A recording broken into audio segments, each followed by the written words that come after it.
We remain steadfast in our commitment in delivering local news that matters.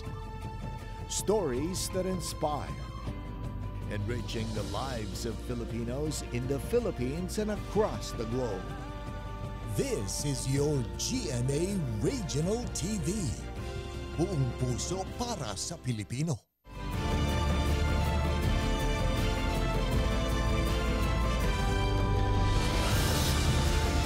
Ito ang GMA Regional TV 1 North Central Luzon. Masantos yang aram na imbaga malem, baya pagat panapon kapuso. Narito na ang One North Central Luzon. Hatid namin ang mga pinakamalaki at pinakahuling balita sa Hilaga at Gitnang Luzon. Live mula rito sa GMA Dagupan Station, ako po si Chris Zuniga. Pagdami ng supply ng imported rice sa mga pamilihan nararanasan ayon sa Sinag. Ang detalye sa report ni Russell Simorio. Mula sa 55 pesos kada kilo noong nakaraang linggo, pumalo na sa 58 pesos per kilo ang regular milled rice sa Malimgas Public Market sa Dagupan City. Nasa 60 pesos naman ang kada kilo ng first class na bigas. Sabi ng mga tindera, maaari pang madagdagan ng 3 piso ang presyo ng bigas sa susunod na linggo dahil sa dami ng panindang imported rice. Itatas po namin ng presyo pag wala na po kaming stock.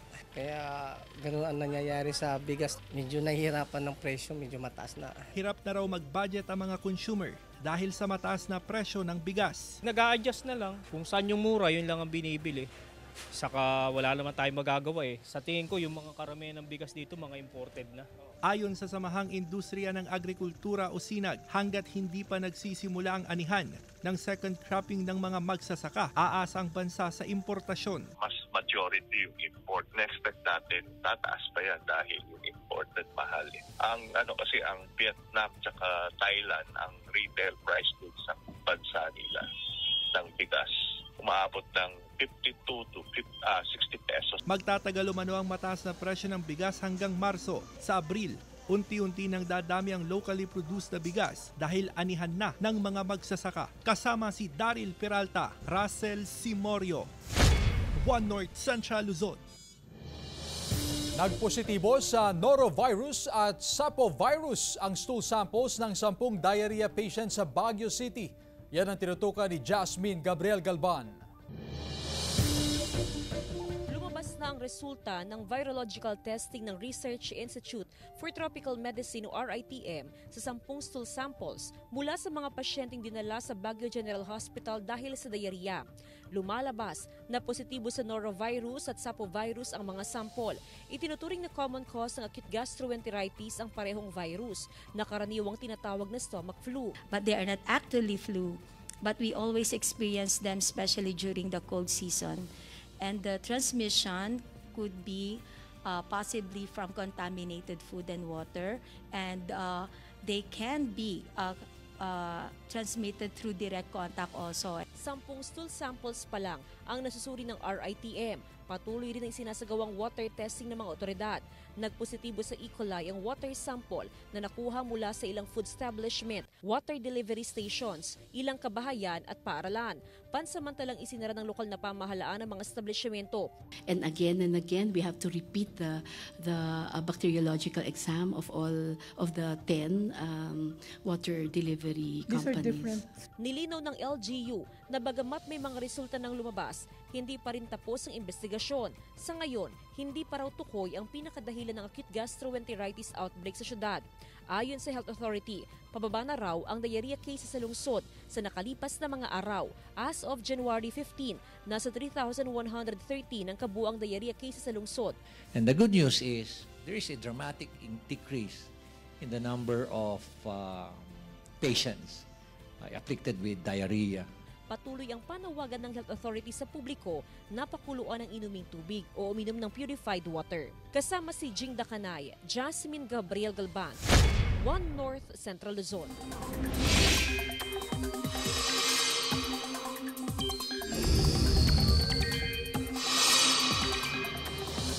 Mga kapuso, ilang lugar sa Hilagang Luzon ang nakapagtala ng pinakamababang temperatura ngayong araw.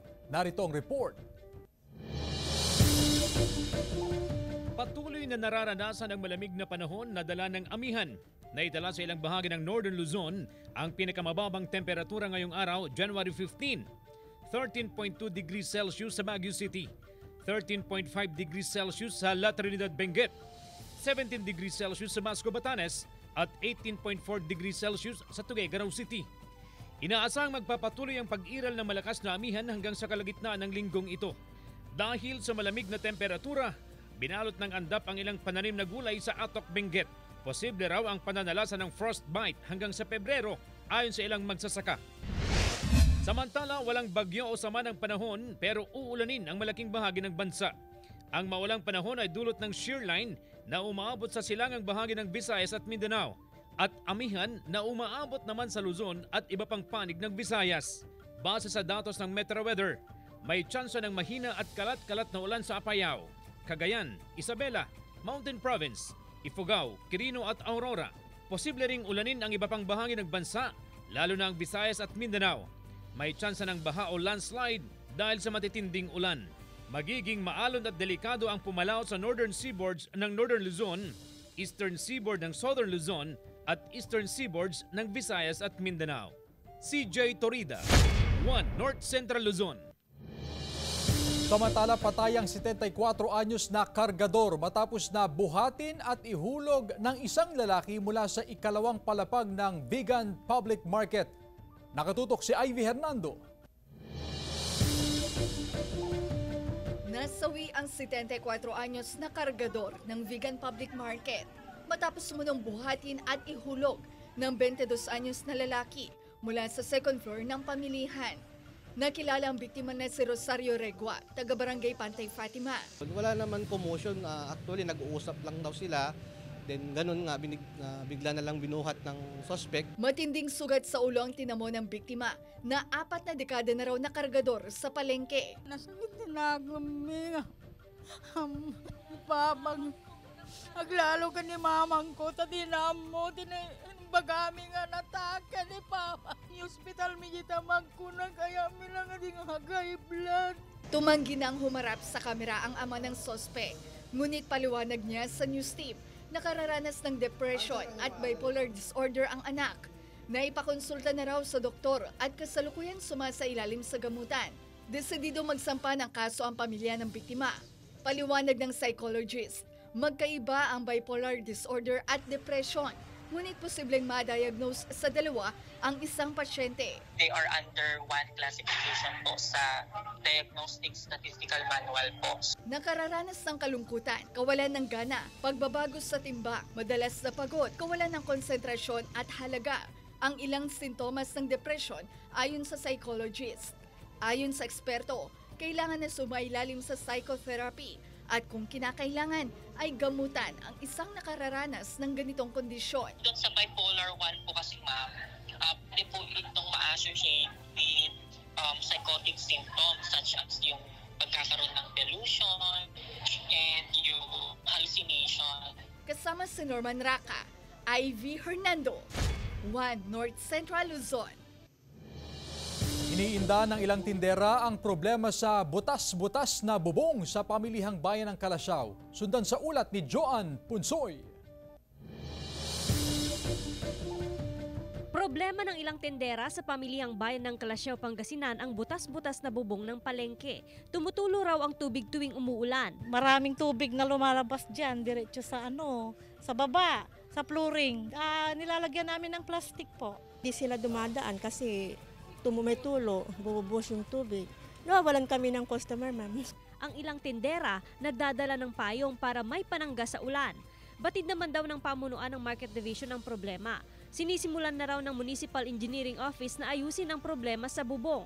Pinalitan ng sirang gutter sa palengke. Tuwing tagulan, hindi natin maiwasan yung mga RTW section dito, yung mga stall. Talagang yan talagang number 1 na kinukomplain nila. Pero sa ngayon, nagawa na ng ating engineering department. Ayon sa Municipal Engineering Office, papalitan din ang mga yero sa dry section. Umaasa ang mga negosyante na mas dadayo ang mga mamimili kapag natapos na ang pagsasaayos sa bubong ng palengke. Kasama si Ron Alister Tanyedo, Joan Punsoy, 1 North Central Luzon. Problema naman ng Barangay Council ang pahirapang paniningil ng garbage fee sa mga residente ng Barangay Malabago, Mangaldan, Pangasinan. May ulat si Claire Lacanilaw.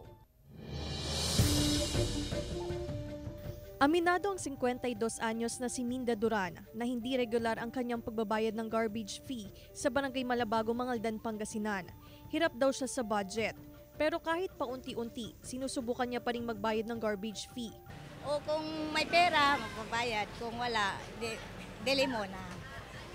Kasi pag wala talaga, hindi naman sila namimilit eh. Tiniyak naman ng ilang residente na regular ang kanilang pagbabayad ng garbage fee. Kahit magbayad kami, ma'am, at least malinis tuwing Sabado, nakukuha lahat.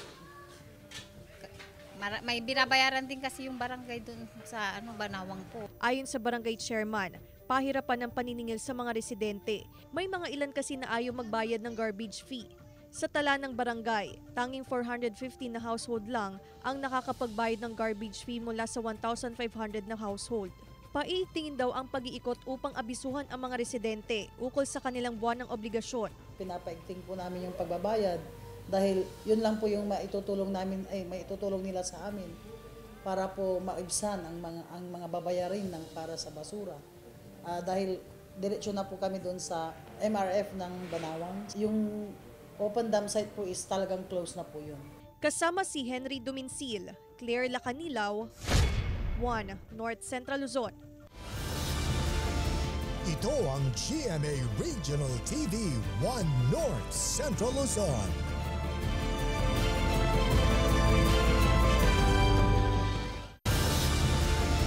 Ito ang GMA Regional TV 1 North Central Luzon. Target matapos ngayong Enero ang tulay sa tabi ng Dawel Bridge sa Dagupan City. Sundan sa report ni Russell Simorio. Sementado na ang malaking bahagi ng ginagawang tulay sa tabi ng Dawel Bridge sa Dagupan City. Nilalagay na rin ang concrete barrier ayon sa Department of Public Works and Highways Region 1. Target na matapos ang tulay sa Abril. Matatapos na rin po namin hopefully hanggang April siguro yan sir. Ang target namin. Superstructure na sir yung ginagawa namin. Railing tapos yung dalawang approaches. Idinisenyo raw ang tulay para sa mga malalaking sasakyan na hindi ngayon makadaan sa Dawel Bridge matapos makitaan ng mga bitak pero apektado sa konstruksyon ng dalawang approach ng tulay. Ang ilang negosyante na nakapwesto malapit sa ginagawang proyekto, handa naman daw ang mga apektadong tindera na lumipat ng pwesto. Tatama po dito yung ng tulay. Mawawala tong pwesto. Wala namang magagawa eh.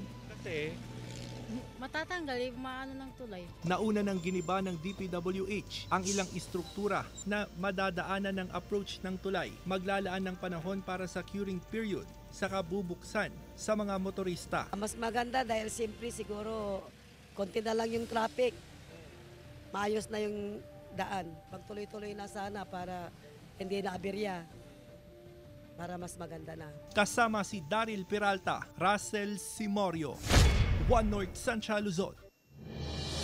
Sa ibang balita, umabot na raw sa ilang barangay sa Pangasinan ang signature campaign para amyendahan ang konstitusyon. Nagbabalik sa report si Russell Simorio. Sa ipinadalang larawan ng isang concerned citizen na hindi na nagpakilala para sa kanyang proteksyon, makikita ang kumpulan ng mga residente sa isang barangay sa Pangasinan. Binigyan naman sila ng form at pinapirma. Nakasulat sa form ang panukala na naglalayong amyendahan ang 1987 Constitution. Hindi na binanggit kung sino ang nagbigay at kung sino ang nagpapirma. Pumirma rin sa kahalintulad na form si Elena. Hindi tunay na pangalan. Pinangakuan raw sila ng ayuda na makukuha sa Pebrero kapalit ng pirma. Sabi kasi nila may ayuda daw. Kailangan daw pumirma and then top mark and then yung ID daw is kailangan dalhin. Amendment revisions daw siya. Ang ilan, hindi na raw binasa ang nilalaman ng form. Ang importante raw, may matatanggap na ayuda. Yung ayuda hindi siya sinabi as pera or bigas. Ang sabi lang is may ayuda and then individual siyang ibibigay. And then on February 1st week or last week daw ibibigay. Sa ilalim ng konstitusyon, Maaaring gamitin ng People's Initiative sa pag-amyenda ng saligang batas basta makalikom ng pirma mula sa 12% ng registered voters ng bansa at 3% ng rehistradong botante sa bawat distrito. Pero sa ilalim ng COMELEC Resolution 10650, maaaring ma-void ang signature campaign kung mapatunayang may public funds na nagamit para rito o kung tinakot ang mga tao para pumirma. Sa ngayon, hindi pa maituturing na lehitimo ang ginagawang People's Initiative dahil hindi ito nakafile sa COMELEC. As of now, premature kasi wala pa kami natatanggap na petition. Hindi kami we cannot act until and unless it will be filed in our office. Kailangan may file nila yan sa Commission and Bank, kaya Commission and Bank magdedetermine. Ayon sa isang social science professor, kailangan maipaliwanag ng maayos sa publiko ang nilalaman ng People's Initiative hinggil sa pag-amyenda sa konstitusyon. Hindi raw makabubuti kung daanin sa pamimigay ng ayuda ang pagkalap ng pirma. Pero if it is an act of deception, it's not good. It's not good. We have to be fair sa mga tao na i-explain sa kanila bakit natin kinakalap ang signature at bakit natin kailangan amyendahan ng konstitusyon. Kasama si Daryl Peralta, Russell Simorio, One North Central Luzon. Patay ang dalawang magkaangkas sa motorsiklo matapos na masalpok ng pick-up sa Santa Ilocos Sur. Tutukan sa report ni Ivy Hernando. Nasawi sa aksidente ang magkatrabahong sina Marisol Takanay, 29 anyos, at Siriaco Tacloban Jr., 34 anyos, matapos masalpok ng pick-up ang sinasakyan nilang motorsiklo sa Santa Ilocos Sur. Pumutok umano ang gulong ng pick-up kaya nawalan ng kontrol sa manibela ang driver. Yung pick-up naman kasi pauwi na, kaya pababa yun, kaya mabilis yun. Yung motor naman, pataas sila. Kaya bali galing sila sa kurbahan yun, ma'am. Adamag dito kita kakapsa na nga. Napigpigsa na nga katulunga ay suna taisot adda pagsapulan na, ma'am. Yan nagagangag trabaho, ma'am. Hindi na nagsampa ng kaso ang pamilya ng mga biktima. Bali ang balikat ng isang rider matapos mabangga ang isang e-bike na nooy patawid sa kalsada mula sa outer lane. Nangyari yan sa Magsingal, Ilocos Sur. Sugatan rin ang angkas ng rider at ang driver ng e-bike. E-bike po, baka hindi niya po tinignan yung paparating na motor, kaya po siya nabangga. Ganun din po doon sa motor. Yung mga slow-moving vehicle po kasi talaga sa outer lane po dapat sila. Mag-clearing muna sila bago po sila tumawid sa kabila. Sumalpok ang isang bus sa bundok na bahagi ng Barangay Banawang, Bantay, Ilocos Sur. Swerteng nakaligtas ang mga sakay ng bus. Ayon sa PNP, nakaidlip ang driver dahil sa pagod at puyat sa biyahe. 12 katao ang sugatan matapos mabangga ng L400 van ang isang SUV sa intersection na bahagi ng National Highway ng Barangay Poblacion West, Santa Maria, Pangasinan. Sa lakas ng impact, bumaliktad ang SUV. Mga residente ng Barangay Kakandugan, Natividad, Pangasinan ang 6 na sakay ng van, habang Tubong Bagabag, Nueva Vizcaya ang 6 din na mga sakay ng SUV. Dinala sila sa Eastern District Hospital sa Tayug, Pangasinan. Ivy Hernando, One North Central Luzon. Mahigit 200 fish growers sa Kawayan, Ilocos Sur apektado ang kabuhayan dahil sa hindi pa natatapos na dredging operation sa Mestizo River. May detalye si Ivy Hernando. 5 buwan nang nakaimbak ang mga net na ito ng fish grower na si Mang Jeffrey sa tabi ng kanilang bahay sa Barangay Fuerte, Kawayan, Ilocos Sur. Ipinagbabawal pa rin kasi ang pag-aalaga ng isda o pagtatayo ng fish cages sa Mestizo River dahil sa dredging operation ng lokal na pamahalaan upang gumanda ang daloy ng tubig sa ilog. Nariga. Nawanan kami ang kami makakati paging kamam. Sa naunang pahayag ng lokal na pamahalaan, Enero na posible makapag-alaga ang mga fish grower dahil sa isinasagawang dredging sa huling buwan ng 2023. Pero it takes months para matapos yung dredging kasi within this season hindi na sila makapag-alaga. By October pwede na. Hulyo nang tumama ang bagyong Egay na ikinasira ng mga fish cage sa ilog. Nauna na umanong humiling ang mga fish grower ng livelihood assistance. Hindi daw natin livelihood. dami na kumitami ko ma. Paliwanag ng agriculturist, nakapagbigay na ng mga fishing paraphernalia ngunit hindi na nagamit dahil nag-umpisa na ang dredging operation. Kapag natapos ang proyekto, ipatutupad daw ang mas maayos na regulasyon sa mga itatayong fish cages at posibleng ipagpatuloy ang dredging sa ilog sa bahagi ng Barangay Villamar. Kasama si Norman Raca, Ivy Hernando, 1 North Central Luzon. Samantala, mga taga Tarlac City, excited ng masilayan ang cast ng Makiling, Sparkle You, #Soundtrip at TikTok Lock host na si Pokwang. Makibalita tayo live kay Jasmine Gabriel Galban. Jasmine? Good afternoon, Chris. Good afternoon, mga kapuso. Live na live po tayo dito sa Tarlac City, Plazuela, kung saan maya-maya lamang ay magsisimula na po ang Kapuso Fiesta na bahagi ng selebrasyon ng Kaisa Festival 2024. Actually, mga kapuso, alas 6 pa ho yung start ng Kapuso Fiesta, pero as early as 4 p.m. ay napakarami ng mga kapuso natin ang naghihintay na makapasok sa venue. Ipakita ko lamang yung sitwasyon ngayon, Chris, sa aking likuran. Ayan, nasa aking likuran ang ating mga kapuso. Ayan, hello mga kapuso, kumusta dyan? Alam mo, nakakatuwa dahil matyaga sila na naghihintay dyan na nakapila para makapasok na doon sa venue.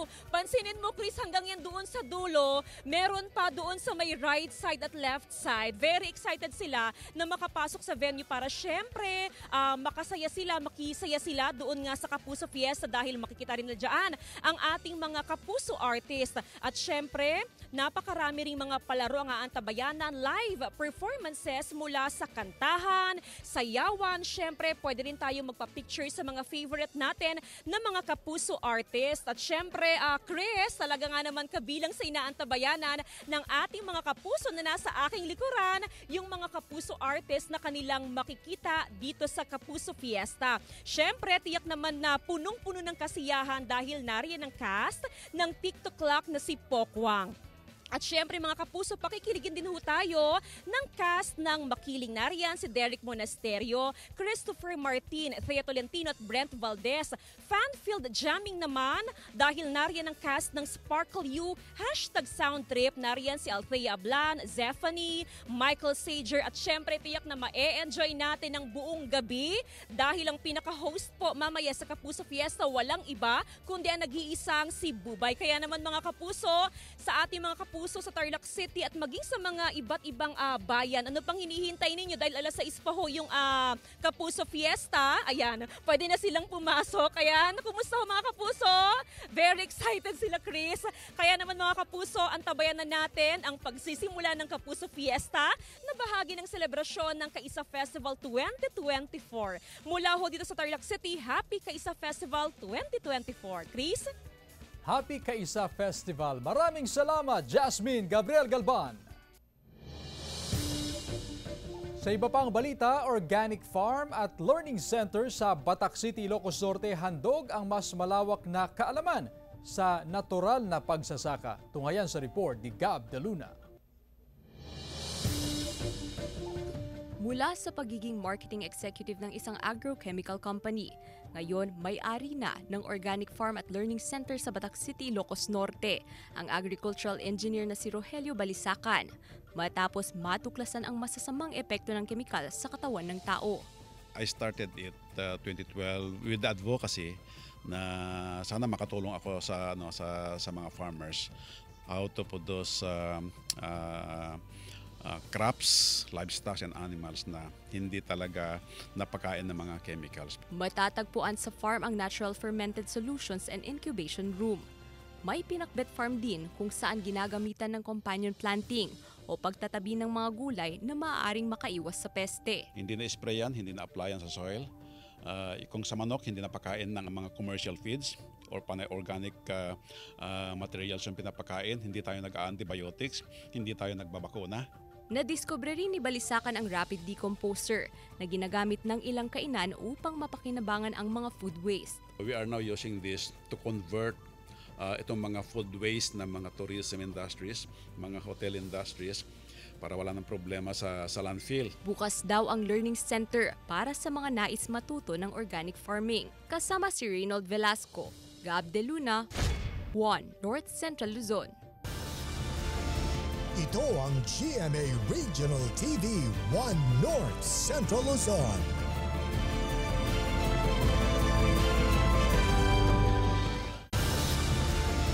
Ito ang GMA Regional TV 1 North Central Luzon. Halos wala na raw maaning sibuyas ang mga magsasaka sa Bungabo, Nueva Ecija matapos itong tamaan ng harabas o army worm. Base sa listahan ng Municipal Agriculture Office, nasa 6.90 hectares ang totally damaged sa Barangay Cruz at Pesa, habang 34.30 hectares naman ang partially damaged sa mga barangay ng Pesa, Cruz, San Roque, Antipolo, Makabaklay, Tugatog at Kaingin. Tumutulong na rin daw ang LGU at ang Department of Agriculture sa mga apektadong magsasaka. Dahil naman sa mataas na demand sa supply ng dugo, sa Philippine Red Cross Pangasinan Chapter ay nagkakaubusan na raw ang supply ng dugo. Narito ang report. Ganito karami ang mga nakaabang sa tanggapan ng Philippine Red Cross Pangasinan Chapter sa Dagupan City para makakuha ng dugo. Pangatlong beses nang bumalik sa tanggapan ng Red Cross si Sally upang kumuha ng dugo para sa kanyang kapatid na nasa pagamutan. Diabetic daw ang kanyang kapatid at kailangang masalina ng dugo para sa kanyang operasyon. Mahirap po maghanap ng dugo. Tulad po ako, nag-donate na rin po ako. Tapos yung pang-last po, doon po taga po sa amin. Ayon sa tanggapan, 20 blood bags ang target collection nila kada araw. Pero umaabot daw sa 6 na po, halos 100 ang request na dugo sa isang araw. Medyo tumataas din po ang cases ng pangangailangan ng dugo because of the dialysis, operations, and medyo may case din po tayo ng mga dengue for the previous months, ma'am. Nagkakaubusan na raw ng supply ng dugo sa blood bank ng PRC Pangasinan Chapter dahil sa taas ng demand. Nananawagan po talaga kami kung may mga yun sa mga blood donors po natin na mag-donate na din po sila para at least hindi na po maging patient-directed po yung natin, ma'am, yung process po natin. 2017 pa raw nang magsimulang mag-donate ng dugo si Reyna. Para makatulong sa ibang tao kasi wala naman akong alam na maitutulong sa iba, pero yung ma-save mo yung isang buhay is napakahalaga. Nasa 21,000 bags ng dugo ang target ng PRC kada taon. Aminado ang PRC na hirap itong makamit dahil sa kaunting bilang ng mga nagdo-donate ng dugo, kaya hinihikayat ang publiko na makiisa sa mga blood donation drive. Kasama si Ron Alister Tañedo, Joan Punsoy, 1 North Central Luzon. Patuloy naman ang investigasyon ng Bureau of Fire Protection sa nasunog na wet market sa San Fernando City, La Union. Hanggang ngayon, hindi pa tukoy ng BFP ang pinagmulan ng sunog at kung ano ang sanhi nito. Nahihirapan daw ang BFP sa investigasyon dahil sa lawak ng nasunog na palengke. Dahil sa patuloy na investigasyon, hindi rin naisasagawa pa ang clearing operation sa nasunog na pamilihan. Patuloy naman ang pamamahagi ng tulong sa mga apektadong negosyante at inaayos na rin ang kanilang relocation area. Samantala, paggawa ng seaweed na kabuhayan ng mga taga Burgos, Ilocos Norte, ating alamin sa report ni Gab De Luna. Nagtataas ang alon at malakas na hangin ang ilan sa mga peligrong posibleng kaharapin ng mga mangingisda bago makuha ang red seaweed na ginagamit sa paggawa ng gamit sa Burgos, Ilocos Norte. Alas 3 ng madaling araw pa lang, nasa dagat na ang mga mangingisda. Hindi para manghuli ng isda, kundi upang manguha ng seaweeds. Ang isang pirasong maitim na parang papel, black gold kung tawagin, dahil sa mahal ng presyo nito na nasa 1,200 pesos ang kada piraso. Seasonal lang ang pagkakaroon ng gamit, kaya tiyatawag nila. Ito pa yung tiyatawag nilang black gold kasi mahirap talagang kunin namin sa pang-araw-araw, tsaka pang-allowance, pang-supusup namin sa pangangailangan namin. Ibinibilad pa ito sa araw ilang oras bago ibenta. Hinahalos sa iba't ibang putahe tulad ng sinigang, empanada at sushi. Buwis buhay man ang pagkuha ng gamit. Ayon sa Tourism Office, isa ito sa mga ipinagmamalaking kabuhayan ng mga Burgosenyo. Paggagamit is one of their parang livelihood po ng mga Burgosenyos dito. Sineselebrate po nila yung mga Gamit Festival po. Napropromote po yung gamit pag sineselebrate. Kasama si Reynold Velasco, Gab De Luna, 1 North Central Luzon.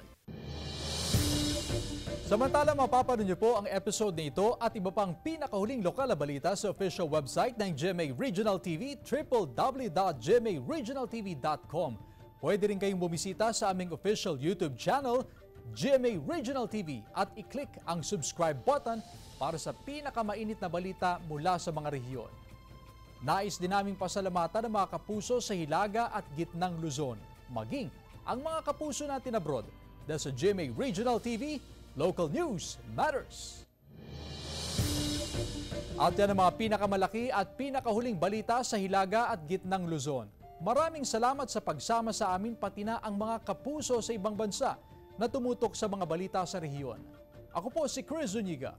Kami ang GMA Regional TV, 1 North Central Luzon. Buong puwersa para sa mas malaking misyon at mas malawak na paglilingkod sa bayan.